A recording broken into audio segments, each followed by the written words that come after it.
अस्सलाम वालेकुम। आज की वीडियो में हम एक बड़ा इंपॉर्टेंट टॉपिक लेके चलने लगे हैं और ये बिल्कुल बेसिक सा है, लेकिन है ये बहुत important.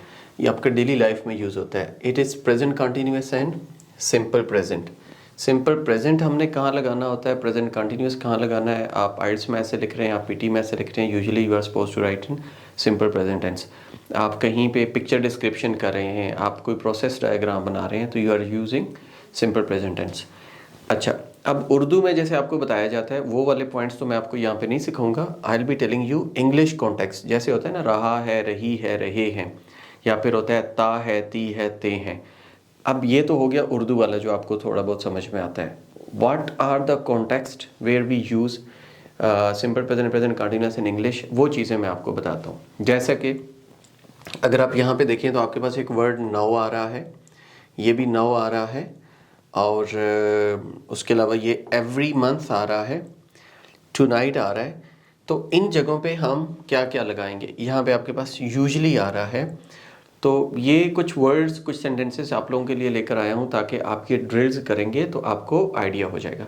So let's get started. अगर आपने हमारे चैनल नहीं सब्सक्राइब किया तो इसको जरूर सब्सक्राइब कर लें ताकि आपको अपडेटेड वीडियोज़ जो इंग्लिश ग्रामर की वो मिलती रहें।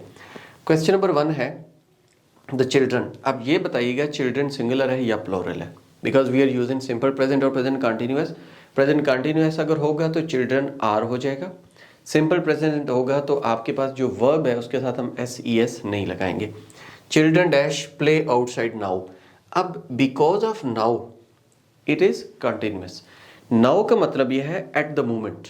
Children are playing outside at the moment. तो यहां पे मैं क्या लगाऊंगा, आर, यहां पे लगा दूंगा playing. Children are playing outside now. अब ये तो हो गया आपका क्लियर। जो हमारा सेकंड सेंटेंस है दैट इज शी यूजुअली। अब इसको यूजुअली पढ़ा जाता है, don't pronounce it usually, it is usually. She usually. अब यूजुअली जब आ जाता है तो it is simple present tense. यहां पे हमने क्या करना है, सिंपल प्रेजेंट टेंस लगाना है। Read the newspaper in the morning. अब इन द मॉर्निंग आपकी रूटीन है। You know simple present tense का जो कॉन्टेक्स्ट होता है we use it in our daily routines. तो ये इन द मॉर्निंग है, इट इज रूटीन। शी आपके पास सिंगुलर है तो रीड के साथ क्या हो जाएगा, इट विल बी रीड्स। तो हम यहाँ लगा देंगे READS, शी रीड्स। अब हम आते हैं नेक्स्ट क्वेश्चन की तरफ। जैसा कि I do my homework now. Again ये नाउ आ गया। इस नाउ की वजह से हम क्या करेंगे, कंटिन्यूअस कर लेंगे। अब you know there are the 3 helping verbs in simple present tense. वो कौन कौन से होते हैं, वो होते हैं हमारे पास इज, एम, आर। अब is, am, are, these are the 3 helping verbs. तो आई के साथ चूंकि हम लगाते हैं एम, नाउ की वजह से ये कंटिन्यूअस हो जाएगा। तो यहां मैं लिखूंगा आई एम, डू की बजाय it will be simple present tens plus ING। तो आपका ये हो जाता है present participle, it will be doing. ठीक है, जो प्रेजेंट पार्टिसिपल है याद रखिएगा 3 जगहों पे इसका यूसेज होता है। एक एज अ वर्ब आता है, एक एज अ जेरेंड आता है, और एक एज एन एडजेक्टिव आता है। इसकी डिटेल्स आप किसी और वीडियो में देख सकते हैं। देन ये फिर नाउ आ गया, because of now it is continuous. अब मैं सेंटेंस बाद में पढ़ रहा हूँ आप लोगों के लिए। I have highlighted some words, these are the, you can say sign post कह लें, इंडिकेटर्स कह लें। You will be getting the idea this is present और सिंपल पास्ट, सिंपल प्रेजेंट और प्रेजेंट कंटिन्यूअस। नाउ की वजह से मैं कंटिन्यूअस करूंगा, आई की वजह से मैं यहाँ पे लिखूंगा am, it will be MIM। Eat my dinner now, because you are doing the action at the moment, या I am doing the action at the moment, तो मैं यहाँ ईटिंग लिख दूंगा। तो ये हो जाएगा EATING, I am eating. Next है number 5, you want a pizza. You want a pizza. आप देखिए तो at the end there is a question mark. Question mark की वजह से क्या होगा, ये आपके पास इंट्रोगेटिव सेंटेंस बन जाएगा, जिसको इंटेरोगेटिव कहते हैं। Don't pronounce interrogative, this is interrogative. So you have to pronounce interrogative. Interrogative जब होगा तो ऑब्वियसली आपका जो इज एम आर है, जो हेल्पिंग वर्ब है, वो यहाँ पे पहले आ जाएगा। These are the helping verbs of present continuous. और अगर मैं सिंपल प्रेजेंट की बात करूं तो we have helping verb do and does. These are the 2 helping verbs. तो आपका जब इंट्रोगेटिव सेंटेंस बनता है वी पुट हेल्पिंग वर्ब जो भी आपका है वो यहाँ पे आ जाएगा बिगिनिंग में, तो सेंटेंस बन जाएगा डू। ओके, यू है ना, यू की वजह से डू है, और अगर ही शी होता तो यहाँ पे डज हो जाता। डू यू पूरा लिखूंगा, do you want a pizza, यहाँ पे मैं लिखूंगा do you want a pizza. Don't pronounce a pizza या pizza, this is pizza, this is Italian word, and in Italian language पहले जी को वो पढ़ते हैं टी, दूसरे जी को पढ़ते हैं G, so it is pizza. Moving next, अगला क्वेश्चन है हमारे पास, सब्जेक्ट आ जाता है दे, ये स्टेटमेंट हमारी क्वेश्चन नंबर 6 है। They dash watch TV now. अब नाउ आप बताएं क्या होना चाहिए? Very good, because of now, चूंकि ऊपर भी नाउ के साथ कंटिन्यूअस है तो यहाँ भी कंटिन्यूअस ही होगा। अब दे आपका प्लोरल है, तो दे के लिए हम लगाते हैं आर तो दे के साथ हम लगाएंगे दे आर, तो यहाँ पे वॉच था तो इट विल बी वॉचिंग, ठीक है, तो ये वॉचिंग हो जाएगा, दे आर वॉचिंग। और नेक्स्ट की तरफ अगर हम मूव करें तो मेरे पास नेक्स्ट है क्वेश्चन नंबर 7। आई है, आई के साथ होगा नॉट लाइक स्पेगेटी। मैं स्पेगेटी पसंद नहीं करता, जब नहीं करता आई नॉट लाइक स्पेगेटी, तो आपका ये जो कॉन्टेक्स्ट है this is simple present tense.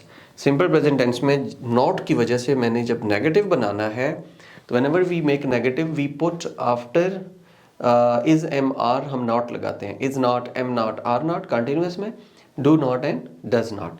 तो चूंकि आई है ये, तो मेरे पास यहाँ पे था डू, तो I will be writing I do not like spaghetti, मैं स्पेगेटी पसंद नहीं करता। ओके, नेक्स्ट क्वेश्चन है मेरे पास क्वेश्चन नंबर 8। इस स्टेटमेंट में अगर आप देखें तो the baby dash sleep now. अब नाउ मैं पहले बता चुका हूँ कि हम नाउ की वजह से वेरी सिंपल है, हम कंटिन्यूअस करते हैं। अगर इस नाउ को आप पिक कर लेंगे तो आपको ये आंसर्स पिक करना बहुत आसान हो जाएंगे।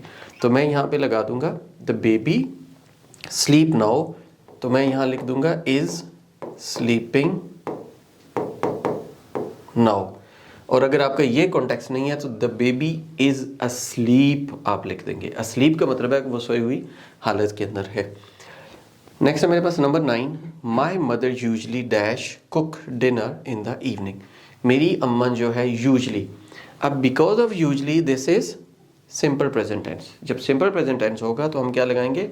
माई mother usually cook dinner in the evening. मेरी अम्मा जो है वो इवनिंग में डिनर पकाती है। इन the evening, in the evening में वो डिनर पकाती है, तो मैं यहाँ पे क्या लिखूंगा? सिंपल प्रेजेंट टेंस है। Because my mother is singular, with the singular subject we put cooks, ये कुक्स आ जाएगा। My mother usually cooks dinner in the evening. अब यहाँ पे एवरी मंथ है तो एवरी मंथ भी आपकी रूटीन है, एवरी मंथ रूटीन है तो हम इसके साथ क्या लगाएंगे? It will be simple present tense. तो यहाँ पे मैं जो नंबर 10 है इसके साथ लिखूंगा, नंबर 10 में he write a letter to his pen friend every month. Every month यानी कि वो हर महीने ये काम करता है। जब वो बंदा हर महीने ये काम करता है तो ये उसकी रूटीन है। तो रूटीन की वजह से मैं यहाँ पे लिखूंगा he writes a letter to his friend every month. हर महीने वो अपने फ्रेंड को लेटर लिखता है। नेक्स्ट मेरे पास सिचुएशन है नंबर 11। यहाँ पे शी है, अगर शी कंटिन्यूअस होगा तो शी इज हो जाएगा, और अगर सिंपल प्रेजेंट टेंस है तो शी डज हो जाएगा। Now I have to look for the situation. Not like football, not like football, वो फुटबॉल पसंद नहीं करती, तो सेंटेंस स्ट्रक्चर के मुताबिक मैं यहाँ पे लगाऊंगा does not. She does not like football, वो फुटबॉल को पसंद नहीं करती। इसके बाद हम मूव करते हैं जो हमारे पास स्टेटमेंट नंबर 11 है। मैरी, मैरी एक लड़की का नाम है। Mary listen to music now. अब नाउ की वजह से ये चला जाएगा कंटिन्यूअस में, ठीक है। तो नाउ की वजह से कंटिन्यूअस में जाएगा, तो मैरी इज सिंगुलर, तो I will be writing Mary is not, अच्छा Mary is listening to music, तो मैं नॉट को हटा दूंगा, यहाँ पे मैं लगा दूंगा मैरी इज लिसनिंग। यहाँ पे था she does not like football, तो यहाँ हो जाएगा she is listening to music. Okay, drink coffee but the dash. Okay, अब टॉम यूजली है, टॉम यूजली है, because of usually we put drinks here. ये सिंपल प्रेजेंट टेंस हो जाएगा। क्यों सिंपल प्रेजेंट टेंस हो जाएगा? बिकॉज यूजली की वजह से सिंपल प्रेजेंट टेंस है, this is the context situation है।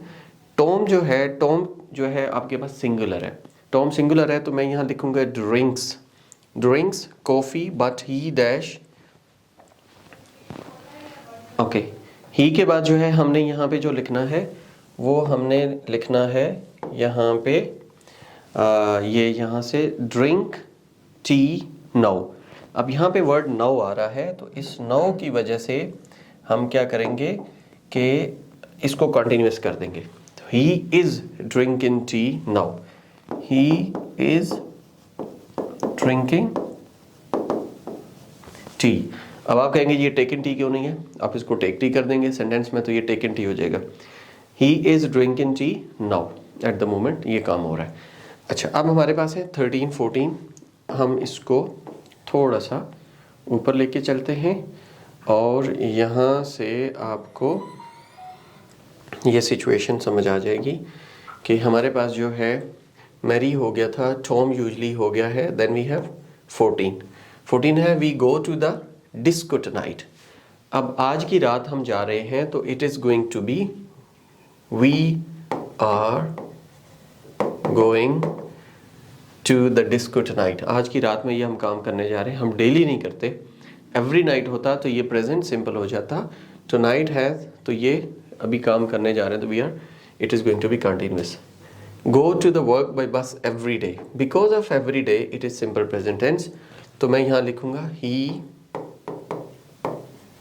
goes to work by bus every day। तो ये चीज़ है, ये सिचुएशन है, आपने इस चीज़ को देखना है, इसको समझना है और इस तरीके से आपने अपनी ग्रामर को प्रिपेयर करना है।